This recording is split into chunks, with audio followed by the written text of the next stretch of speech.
en el año 30 de nuestra era cristiana. Surge en el año 30 con el derramamiento del Espíritu Santo el día de Pentecostés. Así comienza la iglesia. La iglesia no comienza cuando el Señor llamó a los discípulos y caminaba con ellos. No, no, no. La iglesia comienza el día de Pentecostés, 10 días después de la ascensión del Señor Jesucristo. Recuerden Hechos capítulo 1, versículo 8, cuando el Señor le da allí, capítulo 1, verso 6 al 8, cuando el Señor le da la encomienda a los discípulos. Allí habían 500 y el Señor le dice: no se muevan de Jerusalén hasta que venga sobre ustedes el Espíritu Santo. Así comienza la iglesia, así comienza la iglesia cristiana.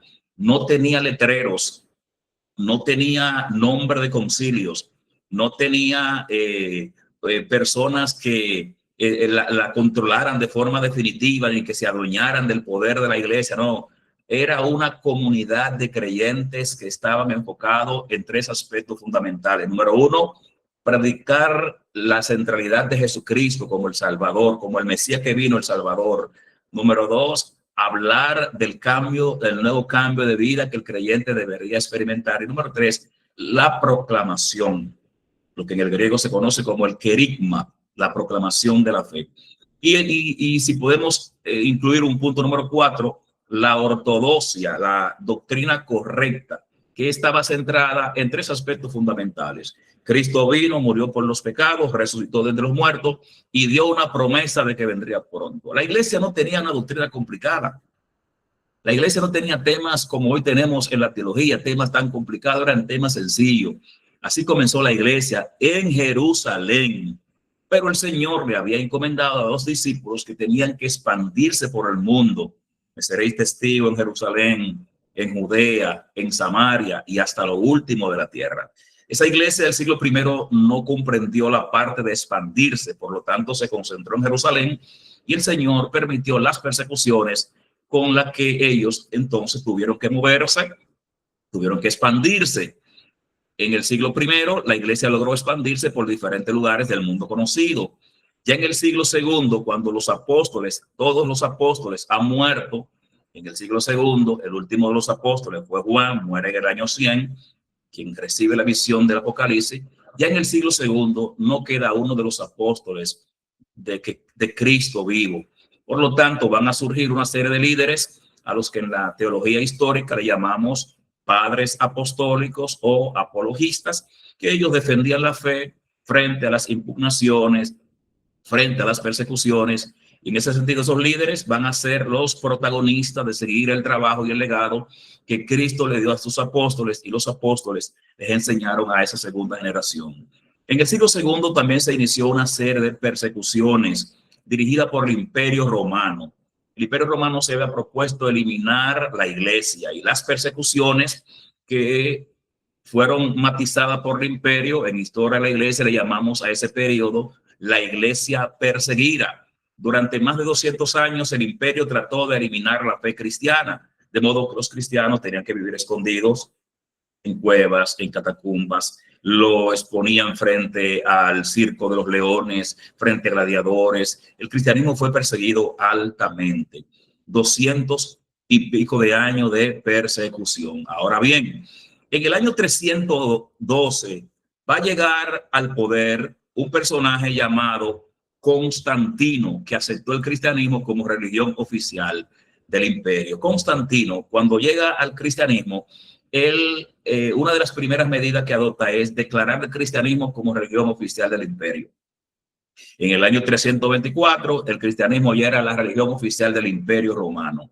Es importante eso, que lo mencione, para que veamos cómo se dieron las cosas, dónde comenzó el punto de inflexión, dónde surge el papado como influencia que va a controlar la iglesia, va a tener ya el control de la iglesia, y dónde entonces se da el movimiento que hoy estamos presentándole. Cuando Constantino acepta el cristianismo como religión oficial, ahora todo el mundo quería entrar en la iglesia.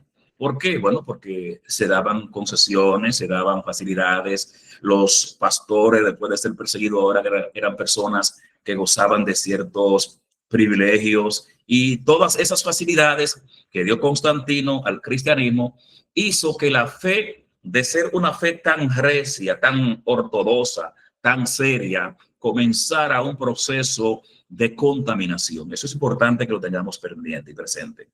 Pero también Constantino, en el año 330, fundó una ciudad llamada Constantinopla, en lo que antiguamente se conocía como la ciudad de Bizancio, allá entre los griegos, y esa va a ser una ciudad importante que va a ser paralela con Roma. La ciudad de Constantinopla va a ser una ciudad paralela con Roma, donde el imperio va a tener dos centros de mando, dos centros de control, Constantinopla y Roma. Importante que lo tengamos presente eso. La funda en el año 330, más adelante, después de la muerte de Constantino, en el año 375, uno de los descendientes de Constantino, Teodosio, divide el imperio, y el imperio ahora se va a dividir entre imperio de Occidente e imperio de Oriente. Imperio romano de Occidente, imperio romano de Oriente. ¿Por qué mencionarle esto? Sí, porque es importante para lo que vamos a hablar ahorita.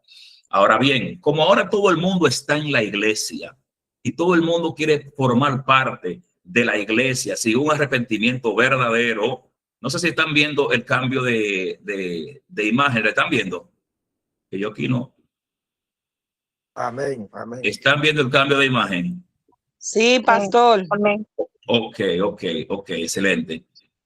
Pero no sé, no, yo no veo que está cambiando aquí, pero anyway. Sí, Se ve, se ve. pastor.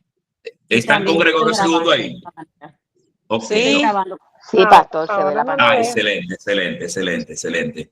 Muy bien. Entonces, cuando se da esa división del imperio, luego el cristianismo es religión oficial del imperio, todo el mundo ahora quiere entrar en la iglesia. Y eso fue permeando y desconfigurando ese cristianismo original, como surgió la iglesia en Jerusalén. Y ahora se van a dar unas luchas de poder en lo interno de la iglesia. Como ya el cristianismo había crecido por todo el mundo conocido, más del 50% de la población del imperio ya era cristiana, eso fue configurando una forma de iglesia diferente. Además de eso, se va a dar lo que fue la lucha de poder en lo interno de la iglesia. ¿Cuándo surge la lucha de poder en lo interno de la iglesia? Le hablé de la división del imperio. La división del Imperio Romano de Oriente, Imperio Romano de Occidente. Ocurrió algo importante en el año 476 de nuestra era cristiana, y fue la caída del Imperio Romano de Occidente. O sea, Roma pierde su poder como imperio, desaparece como imperio la parte de Roma en el año 476. Cae en manos de una serie de tribus bárbaras, germánicas, que de una u otra forma pues, venían avanzando y anhelando los privilegios que se vivía en Roma. De manera definitiva, en el año 476, Roma desaparece como imperio y, bueno, ahora se da un asunto, y es que los líderes de la iglesia, como ya la iglesia tiene tanto poder y se ha extendido por diferentes lugares, aquí en pantalla yo les presento la rivalidad que se dio entre los diferentes obispos. Para esa época, principios del siglo V, ya la iglesia se había establecido por diferentes lugares del mundo y habían lo que se llamaba obispados o metrópolis con respecto a la iglesia. Había una metrópoli, un obispado fuerte en Jerusalén, como la capital donde nació el cristianismo. Había una metrópoli o un principado o un obispado fuerte en Antioquía, como la primera ciudad donde se internacionalizó el cristianismo. De hecho, en Antioquía es donde se llama por primera vez cristiano a los seguidores del camino del Señor, a los seguidores del Nazareno en Antioquía. Por lo tanto, había un liderazgo principal ahí en Antioquía, pero también en Alejandría había una diócesis, un obispado importante, porque Alejandría era una ciudad importante construida por Alejandro el Grande en el año 330 antes de Cristo, y era un centro muy importante para el cristianismo, porque allí se encontraban una de las principales escuelas del pensamiento cristiano, estaba en Alejandría. Pero también había un obispo fuerte en la nueva ciudad, que había fundado Constantino en Constantinopla y obviamente en Roma como capital imperial, aunque ahora decayente, también había un líder principal. Ahora, la rivalidad entre todos esos obispos, el de Constantinopla, el de Jerusalén, el de Antioquía, el de Alejandría y el de Roma, era si el emperador dirigía el imperio. La pregunta que se planteaba era, ¿quién va a dirigir la iglesia? Y ante esa, hay un audio activado, si por favor lo desactivan para que puedan escuchar bien. Ante esa pregunta, ¿quién va a dirigir la iglesia? Se dio una lucha de poder entre los obispos. Y como es natural, el obispo de Roma, que gozaba de ciertas estrategias y de ciertas condiciones, diríamos, intelectuales, tomó supremacía sobre los demás obispos. De manera que de esa manera, en el siglo V, a finales del siglo V, para ser específico, en el año 590 va a surgir el papado como fuerza matriz para dirigir esa iglesia que comenzó pura allá en Pentecostés, pero ahora con los cambios que se están dando, esa iglesia se ha estado contaminando. El papado va a ser entonces la institución que va a regentar, que va a dirigir la iglesia durante toda la Edad Media. El papado tuvo diferentes etapas. Tuvo una etapa de afianzamiento, de crecimiento, de avance, pero también tuvo su etapa de decadencia. Su etapa de crecimiento se va a dar con Gregorio el Grande, allá para el año 590, quien logró algunos cambios en lo interno de la iglesia. Más adelante con Gregorio VII y del Brando. No sé si están viendo en pantalla a Gregorio VII, ¿lo están viendo? Confírmenme si están viendo a Gregorio VII en pantalla. Ahí está. Gregorio VII está en pantalla. Ahora sí. Sí, pastor. Sí, ahora sí. Ok, Gregorio VII y del Brando en el año del año 1073 al año 1085, él había hecho grandes cambios y le había dado a la iglesia cierto nivel de supremacía y de poder. Pero la mayor grandeza de la iglesia o del papado se va a conseguir con un personaje llamado Inocente III o Inocencio III. Vamos a ver si lo podemos proyectar aquí. Inocencio III. Me está dando trabajo en los cambios. Vamos a ver si cambia aquí. Inocente III, que va a iniciar su pontificado en el año 1198 hasta el año 1216, es quien le dio a la iglesia la supremacía, porque él llegó a construir la idea de que la iglesia debe tener los tres poderes que priman en el mundo. Y él se autoproclamó, número uno, vicario de Cristo. Quiere decir que en la tierra el Papa sería el representante o el sucesor o el representante de Cristo, así se llama, el vicario de Cristo. Pero también Inocente III se proclamó rey del mundo, soberano sobre toda la tierra, de manera que los reyes y los emperadores tenían que hacerle pleitesía al Papa. Y lo tercero es que Inocente III se proclamó rey de la iglesia. Rey de la iglesia. Ahí está Inocente III. Rey de la iglesia, queriendo decir que la iglesia, todas las determinaciones que diga un papa, es autoridad sobre cualquier cosa, incluyendo, oye bien, incluyendo las escrituras. Inocente III le dio al papado su nivel de esplendor más grande allá para el año 1198 hasta el año 1216. Pero como hay una ley de la vida que todo lo que sube baja, así también el papado perdió incidencia. ¿Cuándo perdió incidencia? El papado va a perder incidencia con un evento que se da en lo interno de la iglesia que le llamamos en historia la cautividad babilónica. La iglesia le llama la cautividad babilónica porque a partir del año 1303, para ser exacto, el papado es secuestrado desde Francia y entonces comenzó a establecerse desde el sur de Francia, una ciudad llamada Aviñón. Los franceses comenzaron, el rey de Francia comenzó a poner en los papas, de manera que Roma perdió su incidencia durante más de 70 años, para ser exacto, desde el año 1303 hasta el año 1378, cuando es restaurado el papado y vuelve a ser establecido en Roma. A esa cautividad babilónica significó un punto de inflexión sobre el poder que hasta el momento los papas habían mantenido.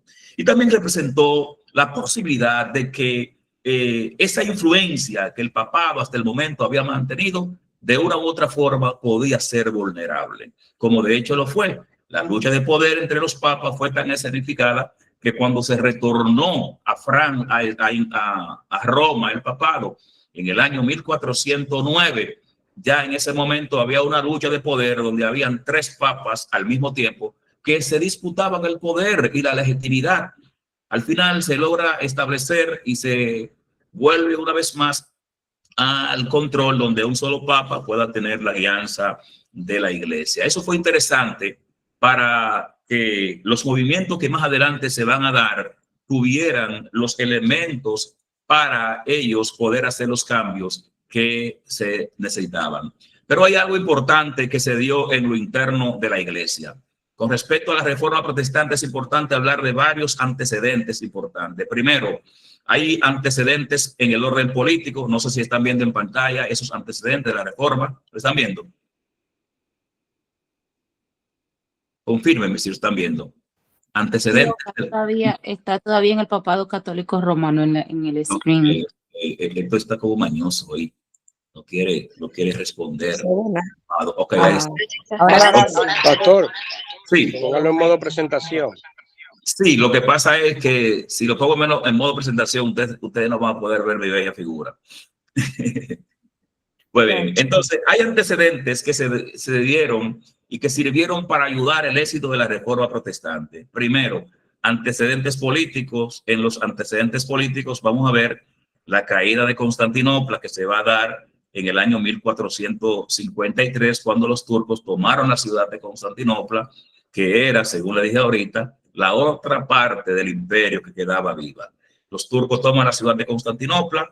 Eso representó un tema de mucha relevancia para Europa, porque amenazaban los turcos con tomar cada una de las ciudades de Europa.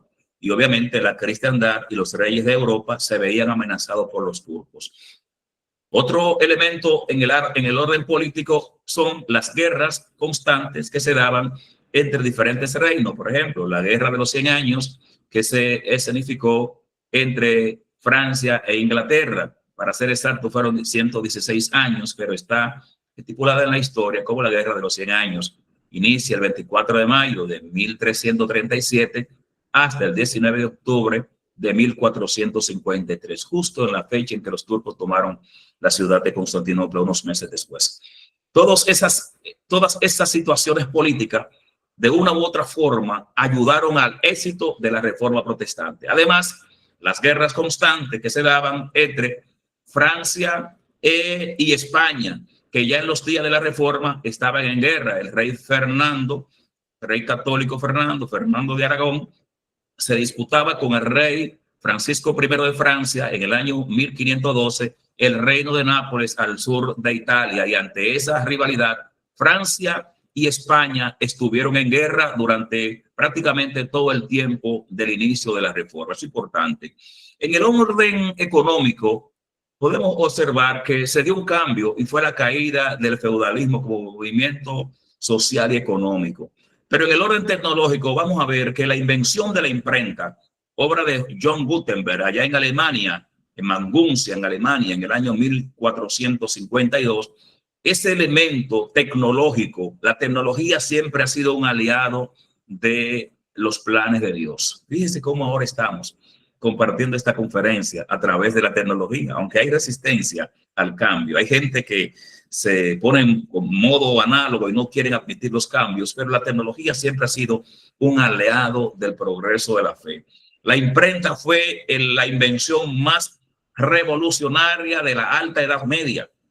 Cuando John Gutenberg hace la imprenta, hasta ese momento todo lo que se escribía era manuscrito, o sea, a manos. La Biblia, todo lo que se escribía era a manos.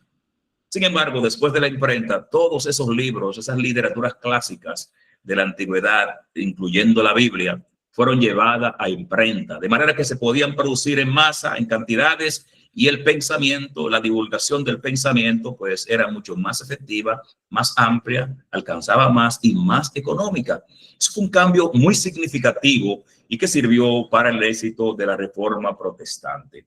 No solamente porque la Biblia fue el primer libro llevado a imprenta, sino que la Biblia se puso en manos de la gente. Hasta ese momento nadie podía leer la Biblia, solamente los sacerdotes en las misas y de espalda al público y en el idioma latín.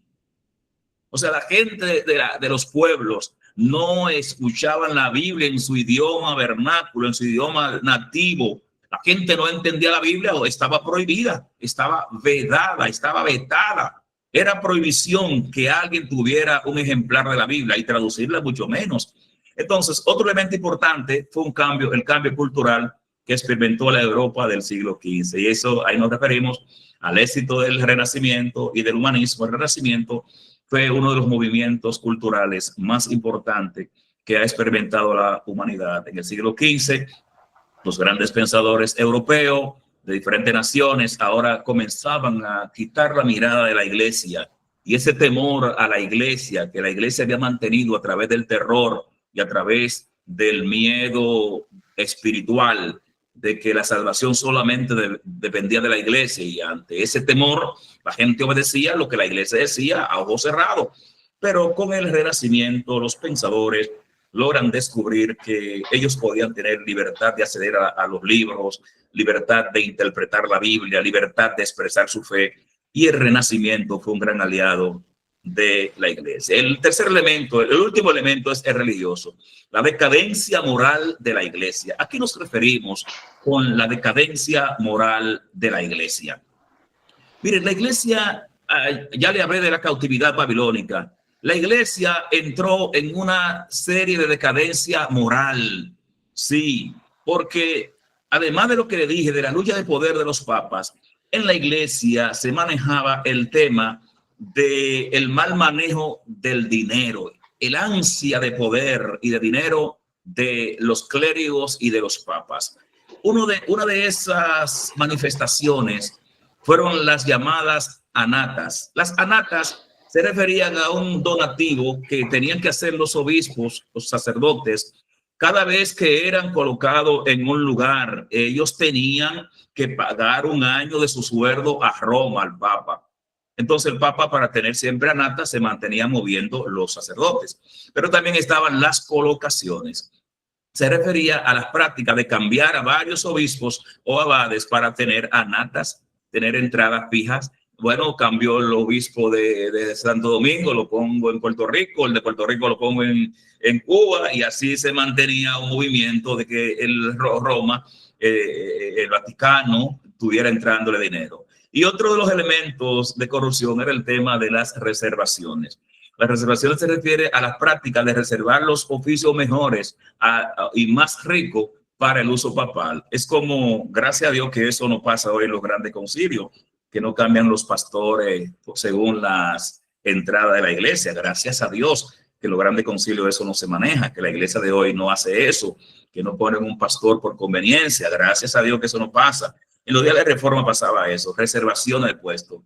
El obispo de Maine está para morir, entonces el obispo de Sajonia es una persona que puede traer grandes resultados a Roma, al Papa. Entonces vamos a guardarle ese puesto a ese obispo. Eso se llamaban reservaciones. Las esperanzas también iban por ese lado, las esperanzas que daba el Papa a algún obispo sobre un puesto vacante. Y estaba, vamos a ver, cambiar el otro, y estaban las simonías. ¿Qué eran las simonías? Las simonías se refiere, recuerden a Simón, el mago que quería comprar del poder de Dios por dinero. Pues las simonías tenían que ver con eso, con las ventas de los puestos, pero estaban también las dispensas. Las dispensas se referían a las prácticas papal de excusar las violaciones eclesiásticas por el pago de cantidad de dinero. O sea, si un sacerdote cometía una fechoría, violaba a un niño, hacía algo inexpropiado, pues el Papa le decía, bueno, eso se resuelve con una dispensa. Tú pagas un dinero y cualquier situación se resuelve con dinero. Pero el último de todos esos fenómenos está aquí, miren. Ese que ustedes ven ahí. Lo voy a poner en rojo para que lo vean. El último, lo que colmó la copa, lo que llenó la copa para que se produjera el estallido de la reforma de Lutero en Alemania, fueron las ventas de indulgencias. ¿Qué fueron las ventas de indulgencias? Bueno, en ese momento, para el año principio del siglo XVI, el Papa León X estaba interesado en la construcción del templo de San Pedro, lo que hoy es el Vaticano, ese templo suntuoso en el cual los grandes artistas de Europa pusieron sus manos. En el caso de Miguel Ángel, fue quien diseñó la Capilla Sistina, una obra maravillosa de la arquitectura mundial. Entonces, ante esa realidad, el Papa necesitaba dinero para terminar esos trabajos. Y bueno, se inventaron, él junto con un obispo llamado Juan Tesel, las ventas de indulgencias. ¿En qué consistían las ventas de indulgencias? Consistían en que se le entregaba un pergamino, un certificado a las personas que estaban interesadas en que un difunto, un muerto, saliera del purgatorio o se le acortaran las penas del purgatorio. O sea, usted tiene un difunto que murió, está en el purgatorio, usted paga dinero a la iglesia, le dan el pergamino y entonces la iglesia le da un indulto donde el Papa, a través de ese pago que usted hacía, sacaba, aleluya, eso es lo terrible, sacaba el alma del purgatorio de ese difunto o le bajaba la pena. De ahí viene la palabra indulto que se usa en política y en justicia. Indulto, indultar es condonar la deuda, perdonar.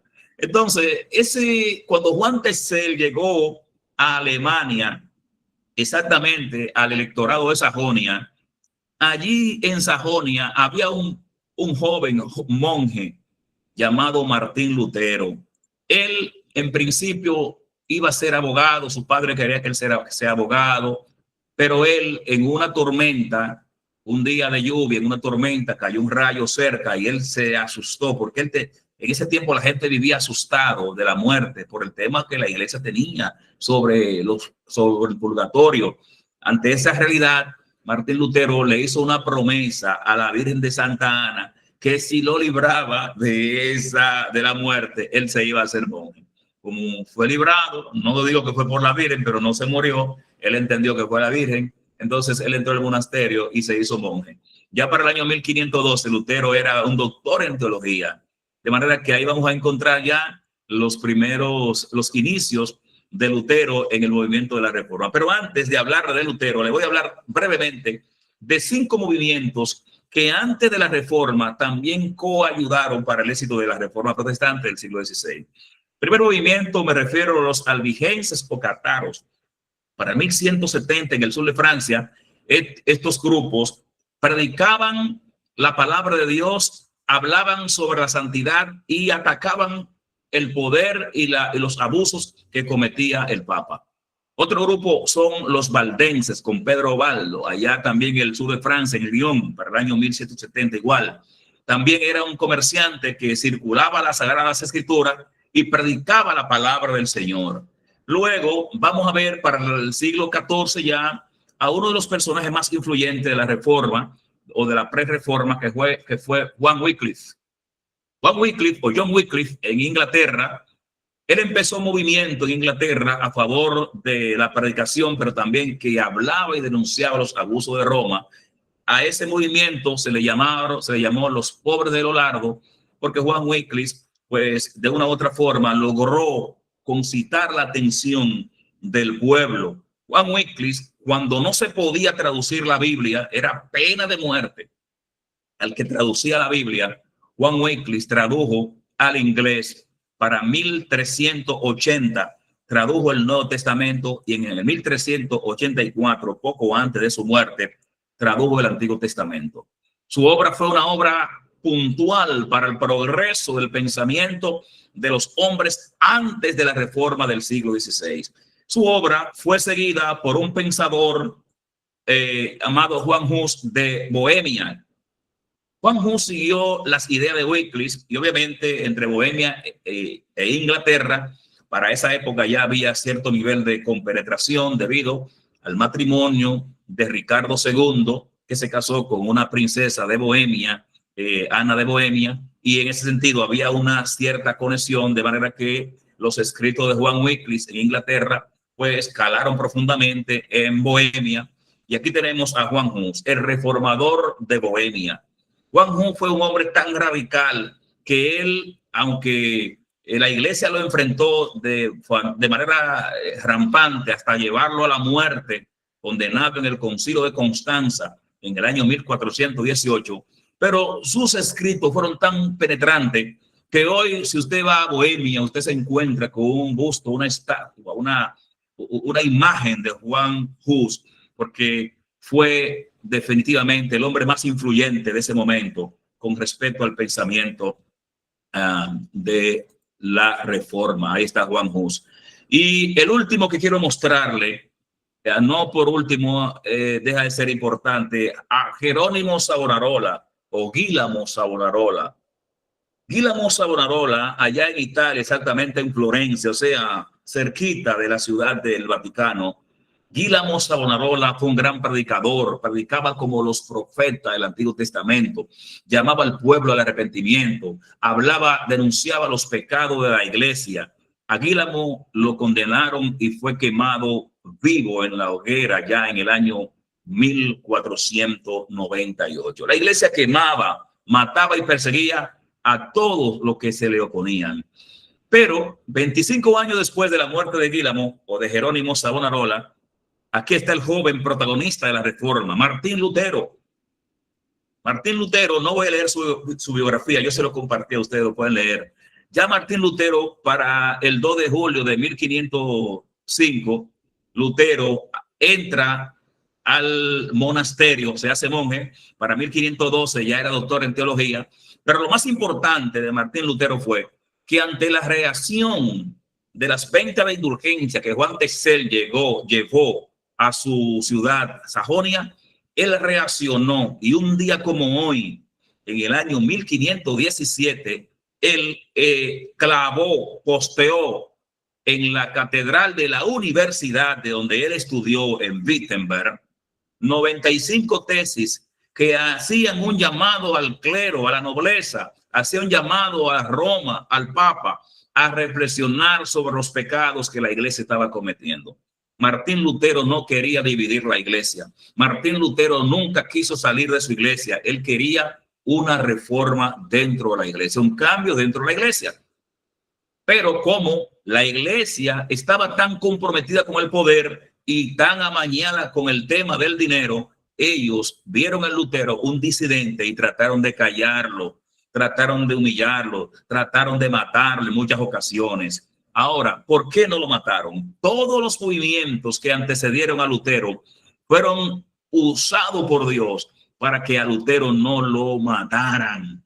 Y entre esos movimientos está el tema de las guerras que tenían las naciones de Europa y las amenazas que tenían los turcos, donde el Papa León X le dice a los líderes de la iglesia, no podemos hacer el frente a Lutero, porque si hacemos frente a Lutero, vamos a dividir la cristiandad y seremos vulnerables ante las amenazas que tienen los turcos contra los reinos de Europa. Pero también las luchas que tenían los reyes de Francia y España, también todo eso ayudó para el éxito de la reforma protestante. Mire, un año después de Lutero clavar sus 95 tesis que hacían un llamado a la reflexión, la clavó en la puerta de la catedral de Wittenberg. Eso es como cuando clavar en la puerta de una universidad o de una catedral un documento era parte de la tecnología que había en ese tiempo. Porque eso era como usted hoy se tira una foto y la etiqueta y la sube a Facebook, la sube a sus redes sociales para que se haga pública. Lutero posteó, vamos a llamarle así en términos modernos, sus 95 tesis que ya estaban escritas en la máquina de Gutenberg, no eran a mano, eran escritas en imprenta. Él posteó sus tesis en la catedral de la universidad, pero el interés de Lutero era llamar a los académicos, al magisterio de la iglesia, a la reflexión, a dialogar, a discutir, a buscarle alternativas a los problemas que hasta este momento tenía la iglesia. No fue posible, se dieron varias disputas, como es el caso de la disputa de Heidelberg. La disputa de Heidelberg va a ocurrir en el año 1518, justo el 26 de abril, en la Universidad de Heidelberg, donde Lutero llamaba a reflexionar sobre 26 puntos de las enseñanzas que él entendía la iglesia debía cuestionar. No se logró en esa disputa a Lutero, al contrario, lo amenazaron que tenía que cambiar, que tenía que retratarse de sus enseñanzas. Lutero continuó, pero lo más importante con respecto al movimiento de la Reforma Protestante se va a dar con la llamada Dieta del Imperio, que se da en el año 1521. Voy a acelerarlo un poco para no cansarlo con tantas informaciones. Miren, después de varios intentos de que Lutero cambiara de opinión, de hecho lo habían declarado hereje, para 1520 ya lo habían declarado hereje, Sin embargo, Lutero continuaba en su visión, porque él entendía que la iglesia tenía que cambiar. Bueno, en pantalla yo le estoy presentando al emperador del Sacro Imperio, Carlos I. Carlos I se convierte en el hombre más importante de Europa porque él va a heredar el reino de España, de Castilla, Aragón y todas las naciones que le servían a España cuando mueren los reyes católicos, ya que los descendientes directos de los reyes católicos no pudieron heredar, murieron todos de forma inesperada. La última heredera era Juana y estaba loca. Entonces, los hijos de Juana la loca, el hijo de Juana la loca y Federico, que era heredero al trono del imperio, el Santo Imperio Germano por Maximiliano I, que muere en el año 1519. Entonces, Carlos va a heredar el reino de España con el título de Carlos I y el título de emperador del Sacro Imperio Germano con el título de Carlos V. Cuando usted vea la historia, Carlos V y Carlos I es el mismo personaje, el hombre más influyente de Europa en los días de la Reforma. Importante que le diga esto porque ahorita vamos a ver por qué la Reforma tuvo el éxito que tuvo. Cuando Lutero sigue con su movimiento, el 17 de abril de 1521, a él lo citan a una reunión que le llamaban en ese tiempo una dieta o una reunión, lo que hoy son los concilios, lo que en la antigüedad fueron los concilios, que se reunían para discutir sobre doctrina. A Lutero lo citan el 17 de abril en Bonn, allá en Inglaterra, en Alemania, para que él se retractara, cambiara de las ideas que hasta el momento él había enseñado. Y en esa reunión estaba nada más y nada menos que el emperador Carlos V. Por eso le llaman la dieta del imperio. Allí estaba Carlos V, el hombre más poderoso de la Europa del siglo XVI, heredando los reinos de España con todas las riquezas que España había conseguido por el tema del descubrimiento, porque toda la riqueza de América llegó a España por el tema de la colonización, por la globalización, además de los reinos que España tenía en la Europa continental. Entonces, Carlos V hereda todas esas tierras, influencias y reino, y allí estaba Lutero frente a este emperador. A Lutero se le indica el 17 de abril que se retratara, se cambiara de lo que hasta ahora él había enseñado, y él no responde ese día, porque era tan fuerte. Imagínense ustedes, en medio de los líderes eclesiásticos, en medio del emperador y todas esas fieras que están esperando lo mínimo para acabar contigo.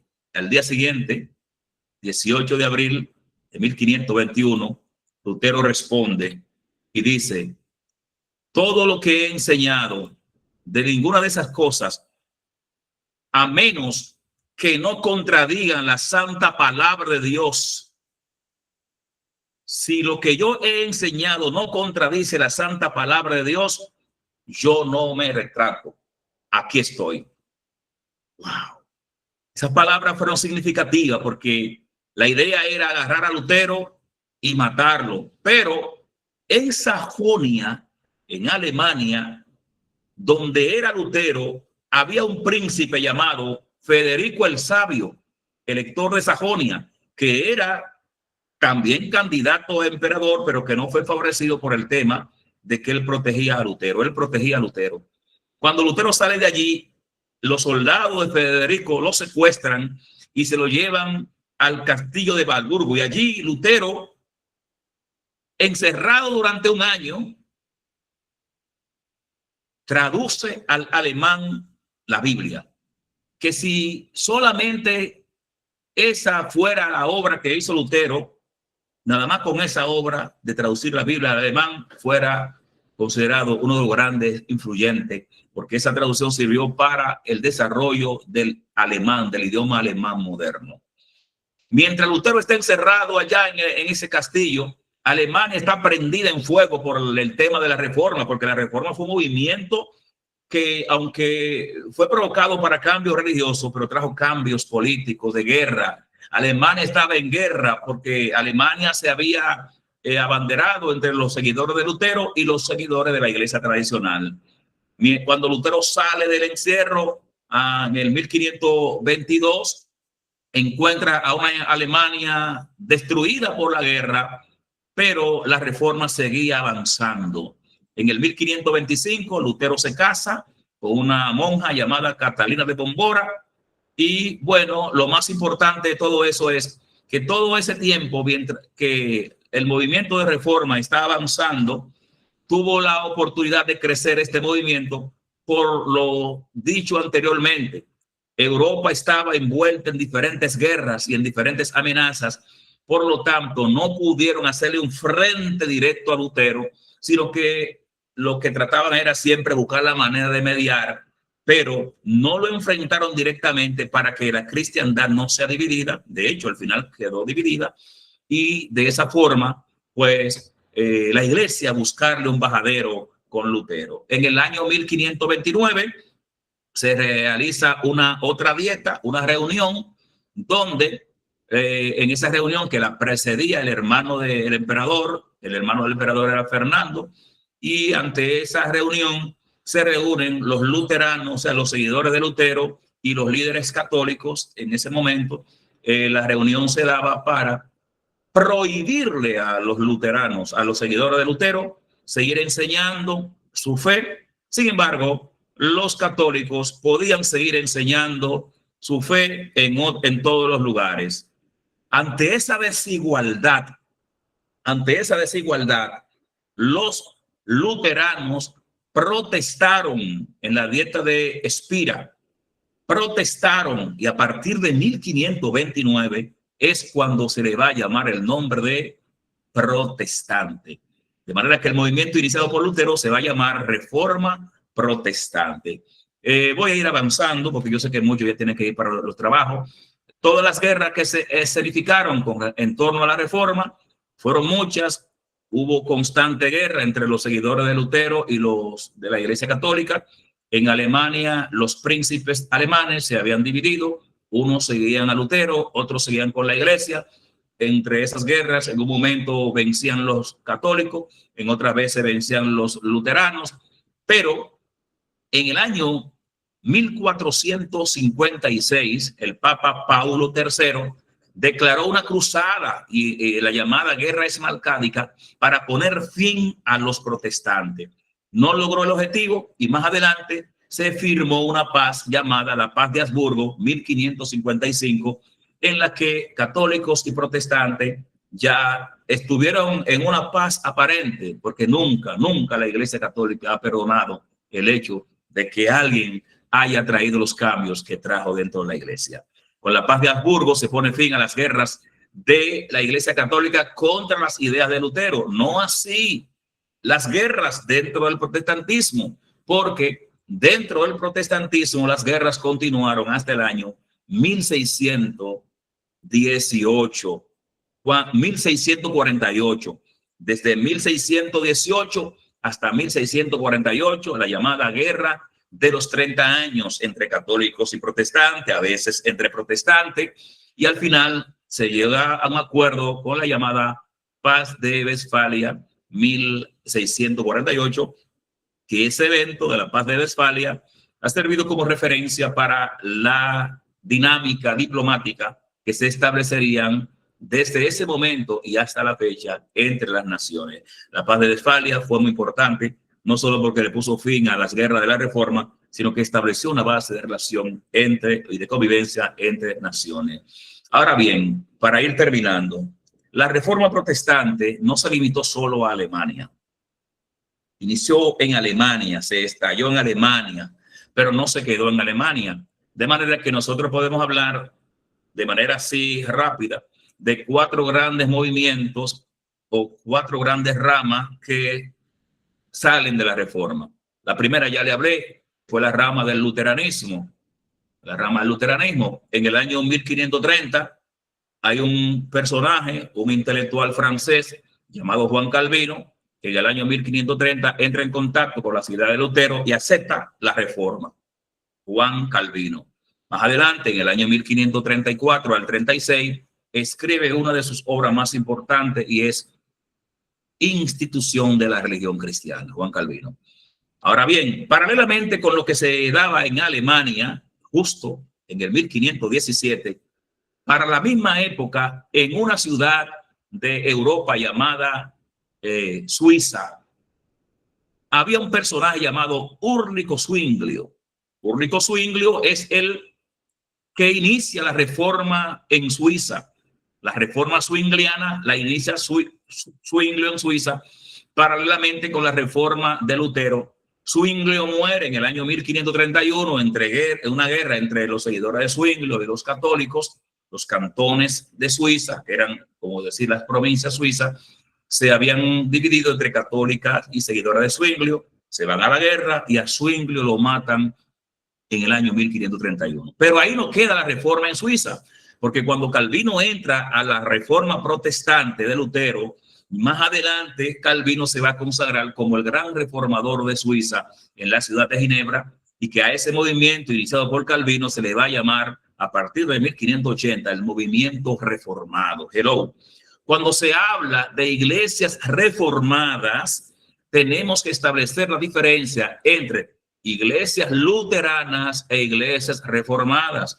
Una cosa es las iglesias luteranas que siguen adeptamente las ideas de Lutero, y otras cosas son las iglesias reformadas que están matizadas por las ideas que más adelante desarrolló Juan Calvino en su obra cumbre, Institución de la Religión Cristiana, y en sus 5 principios de fe: la predestinación, la justificación por la fe, la expiación limitada e ilimitada, la salvación por la gracia. Son los 5 puntos del calvinismo. Sin embargo, no se quedó en la reforma en Suiza y Alemania. La reforma penetró también en otros contornos, y vamos a hablar brevemente de la reforma anglicana o de la reforma inglesa. Bueno, el movimiento radical que está aquí es el movimiento que inició Ulrico Zwinglio en Suiza, que más adelante va a tomar otros adeptos más radicales que Zwinglio, de manera que estamos hablando del luteranismo, la reforma radical de Zwinglio, el movimiento reformado de Calvino, y la reforma anglicana sería el 4º bastión o rama de la reforma protestante. La reforma anglicana, yo le llamo a esa reforma una reforma de falda. ¿Por qué una reforma de falda? Sí, porque va a ocurrir a partir de 1534, cuando el rey de Inglaterra, llamado Enrique VIII, quería divorciarse de su esposa porque no tenían hijos. Su esposa era Catalina. Catalina era descendiente de los reyes católicos, o sea, era hermana del emperador Carlos V, y el rey de Inglaterra quería divorciarse de ella. El Papa se opone al divorcio de Enrique VIII, y Enrique VIII, como quiera, se divorció de Catalina y se casó con Ana Bolena. Y con ese matrimonio, Enrique VIII rompe con la Iglesia de Roma y él se proclama como líder de la Iglesia de Inglaterra. O sea, la reforma anglicana va a comenzar con Enrique VIII, quien se proclama líder de la Iglesia de Inglaterra. En el principio fue una reforma con ciertos matices de política y con muchas situaciones internas, porque el elemento no era la pureza ni la santidad, sino que eran las pretensiones de Enrique VIII. Pero más adelante, la reforma anglicana va a ser uno de los movimientos de reforma que más ha influenciado en el mundo cristiano.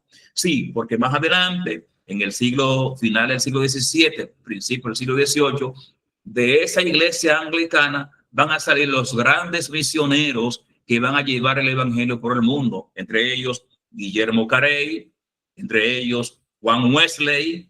La familia Wesley hizo un trabajo majestuoso porque Juan Wesley vino a los Estados, a las 13 colonias, cuando eso todavía no eran los Estados Unidos, sino las 13 colonias.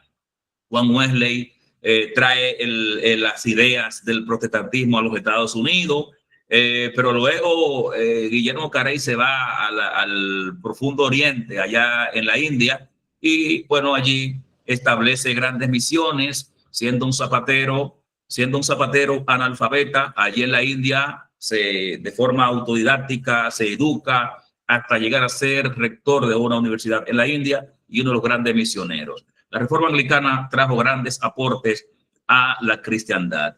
Nosotros, como creyentes de este tiempo, ¿qué vínculo tenemos con la reforma protestante? ¿Por qué celebrar la reforma protestante? ¿Por qué darle la importancia? Número uno, la reforma protestante trajo la Biblia de vuelta a la gente. Ese es uno de los principales puntos de la reforma.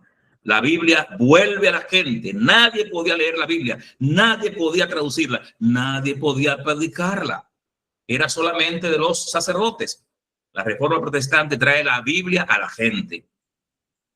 Además de que la reforma protestante resalta la doctrina en las 5 solis o sola, resalta la doctrina de la salvación solo por medio de Jesucristo. La Iglesia Católica decía que fuera de la Iglesia no había salvación. Todavía lo siguen diciendo ellos. Por lo tanto, siempre los católicos esperan que nosotros nos volvamos a ellos para salvarnos. Solo Cristo salva.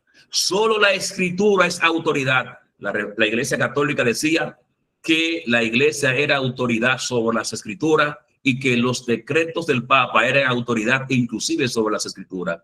La reforma protestante enarboló la sola fe. Solo por la fe la gente se salva. Mientras tanto, la Iglesia enseñaba que la salvación era por penitencia, por pagar indulgencia, la salvación era por hacer misa, la salvación era por observar todos esos dogmas de la Iglesia, y que fuera de la Iglesia no había salvación. Pues Lutero, basado en Romanos 1, 16 y 17, porque en el Evangelio la justicia de Dios se revela por fe y para fe, como está escrito, mas el justo por la fe vivirá. Y en Romanos capítulo 5, versículo 1, justificado pues por la fe, tenemos paz para con Dios por medio de nuestro Señor Jesucristo. La epístola a los romanos fue la que aclaró el pensamiento de Lutero, y por eso Lutero enarboló el tema solo por la fe y salvación. Y la sola gracia. La sola gracia ya es una obra que esa sola es obra de Calvino. Solo la gracia. Solo la gracia. Somos salvos por gracia. Y la última sola es solo a Dios la gloria. Solo a Dios la gloria. 5 soli que enarbola la reforma protestante. Por lo tanto, como cristianos evangélicos protestantes, tenemos que valorar el éxito de la reforma protestante, porque hizo volver la fe al pueblo. Si hoy existen iglesias en diferentes lugares del mundo, diferentes formas de adoración, es porque un 31 de octubre de 1517, un monje de la orden de los agustinos llamado Martín Lutero enfrentó al poder de la iglesia, pero también todos esos movimientos que le antecedieron hicieron sus trabajos para que hoy nosotros tengamos la libertad espiritual. Ya lo que resta es sobre las mujeres en la reforma. No sé si están dispuestos a que le hable un chin de eso. Yo podría hablarles 5 horas, pero no quiero abusar de ustedes. Lo que sigue es sobre el papel de las mujeres en la Reforma Protestante. Me imagino que como que hay más mujeres que hombres, tal vez quisieran escucharla, pero quiero saber, conocer su anuencia para no abusar de su tiempo. Dice Robert que sí. No, pero quiero que voten para ver si hablamos un poquito de las mujeres en la Reforma Protestante. Ya estamos casi terminando. Bueno, como solamente Robert ha dicho que sí, pues entiendo que los demás no quieren. Vamos a dejarlo aquí. Miren, brevemente. Ok, dice Josefina que sí. Bueno, con 2 votos, con 2 testigos dice Jesús que es suficiente. Eso me alimenta. Cuando Lutero sale del encierro en el 1525, él conoce a una monja llamada Catalina de Bora. Von Bora. Se casó con ella. Catalina, también conocida como Catherine Luther, nace en el 1498 hasta 1452. Fue una monja que escribió a Lutero en el 1523 pidiéndole ayuda para librar de su convento a ella y a otras personas. Esa señora, Catalina de Bombora, cuando sale del convento, se casó con Lutero y fue una de las grandes mujeres que aportó para el éxito de la Reforma Protestante. Escribió varios himnos que hoy se cantan, incluyendo Lutero escribió el himno, y también laboró grandemente para que la Reforma pueda seguirse expandiendo. Otra mujer es Árgula von Gruba. Árgula. Esa señora nace en el seno de una familia católica de clase alta, muy devota, que valoraba la educación. Su padre ignoró las enseñanzas de la iglesia que desaconsejaban la educación de las mujeres. O sea, en ese tiempo las mujeres no podían estudiar, pero su padre ignoró eso y esa muchacha estudió y se preparó. Ella, a los 10 años de edad, ya leía y memorizaba la Biblia. A los 16 años ya era dama de compañía en la corte, donde siguió estudiando la Biblia. En el 1516 se casó con un noble, Friedrich von Gruba, por eso su apellido. Esa leyó las obras de Lutero y de Felipe de Melanchthon, que fue otro reformador, y se adhirió a la visión del protestantismo. Este es el caso de Anna Reinhardt. Anna Reinhardt, también llamada Anna Reinhardt, fue una joven de Zúrich, de Suiza, conocida por su excepcional belleza, que se casó en secreto con un tal John Bonk, y después, en el 1504, su padre prohibió esa relación. Cuando el padre Bonk se enteró de su matrimonio, desheredó a su hijo, y así pues trataron de impedirlo. Sin embargo, esta señora fue una de las grandes mujeres que aportaron al éxito de la Reforma Protestante. En el 1519 tuvo contacto con Ulrico Zwinglio, conoció la Reforma de Zwinglio allá en Zúrich, en Suiza, e hizo grandes aportes para la Reforma Protestante. Otra de las mujeres de la Reforma fue Catalina Schell, también conocida como Catalina Schorr. Catalina era una católica bien educada de Estrasburgo, que fue introducida a las enseñanzas de Lutero por el sacerdote Matthew Schell, quien se convirtió en su pastor de la iglesia de la ciudad en el 1518. Schell había rechazado los preceptos católicos por el luteranismo, y de esa forma esta señora Catalina Schell, por iniciación de este personaje, Matthew Schell, pues llega a la Reforma, a la causa de la Reforma. Fue una prolífera escritora cuyos panfletos, o sea, sus escritos, se convirtieron en éxito de venta. Ella escribía las ideas del luteranismo y las regaba. Era como hoy regar el tratado. Ella escribía diferentes ideas de Lutero y la distribuía. Está el caso de Margarita de Navarra. Margarita de Navarra fue una reina de Navarra, muy culta, esposa de Enrique II de Navarra, quien reinó de 1517 a 1555, y hermana de Francisco I, que reinó de 1515 a 1547. Dominaba el inglés, el francés, el hebreo, el latín, el español. Era una gran conocedora de la literatura clásica. Su corte gozaba de fama. Esa señora, esa reina, hizo grandes aportes para que la Reforma corra en esos países. Allá en Navarra, recuerden que Navarra era uno de los estados de España. Ahí están las 10 mujeres más importantes de la Reforma Protestante. Para concluir, la Reforma y sus aportes a la modernidad. Si ya puedo dejar de proyectar, ahí solamente hay imágenes. ¿Cuáles fueron los aportes de la Reforma Protestante a la modernidad? Miren, la Reforma Protestante fue el gran motor para el éxito de la modernidad.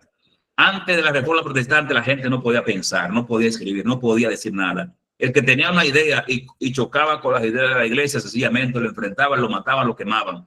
Como el caso de los grandes científicos, Galileo Galilei, que lo quemaron porque él decía que la Tierra era redonda, Urbano Brunner, todos esos grandes científicos antes de la Reforma lo quemaban porque la Iglesia Católica era bruta, sigue siendo bruta. Entonces, cuando la Reforma tiene el éxito y los países de Europa reciben estas ideas de la Reforma Protestante, todos los países que fueron abanderados la Reforma Protestante fueron y son los que hoy en día son pioneros en educación, en tecnología, en crecimiento económico. Alemania, Inglaterra, Holanda, Estados Unidos, porque la Reforma pasó a Estados Unidos a través de las 13 colonias, porque todos esos inmigrantes que llegaron a las 13 colonias del norte eran protestantes, cuáqueros. Allí habían anabatistas, habían bautistas, habían un wesleyano. Los fundadores de los Estados Unidos fueron todos protestantes. Por eso en la Constitución está establecido el valor de las Escrituras, y por eso los americanos tienen el dicho: en Dios creemos o en Dios haremos proeza. La modernidad es obra de la Reforma Protestante. En una ocasión el Papa Juan Pablo II dijo: cuando cocino en una cocina protestante. Cuando viajo de un país a otro, vuelo en un avión protestante. Cuando me muevo en un carro, me muevo en un carro protestante. ¿Qué quería decir el Papa con eso? Que todos los descubrimientos, todos los avances que el mundo ha experimentado se dieron a partir de la Reforma Protestante. Todos los inventos, la revolución industrial en Inglaterra a principios del siglo XVII, la primera y segunda revolución, la tercera revolución, todos los grandes avances que el mundo ha alcanzado vinieron a partir de las ideas de libertad y del pensamiento que trajo la Reforma Protestante. Pregunta que todo el mundo se hace: ¿necesita la iglesia de hoy una reforma? Esa pregunta deberíamos dejársela a ustedes. ¿Necesita la iglesia de hoy una reforma? ¿Necesitamos una reforma? En base a un principio de los reformadores posteriores que decía: Ecclesia reformata sempre reformando secondo un verbum Dei. Una iglesia reformada siempre reformándose según la palabra de Dios. Creo firmemente que la iglesia del siglo XXI necesita cada día reformarse según la palabra de Dios. Dios le bendiga, Dios le guarde. Gracias por su atención. Si en este momento tienen preguntas, es el tiempo. Así que entregamos este micrófono a los organizadores de esta reunión. Bendiciones para todos. Amén. Lo felicito por esa brillante explicación. Se me fueron. Lo felicito Muy buena clase, buena enseñanza. Amén. A que no han visto, el Dios te bendiga. Ahí está. Bendiga. Estamos activos, estamos activos. No les escucho. ¿No escucha, pastor? ¿Alguien Sí, está hablando? estaban todos hablando, dando las gracias. Estaban atentos todos en ese Gracias. grupo. Gracias, Pastor Ramón. ¿Me escucha? Si alguien está escuchándome, ya hemos concluido.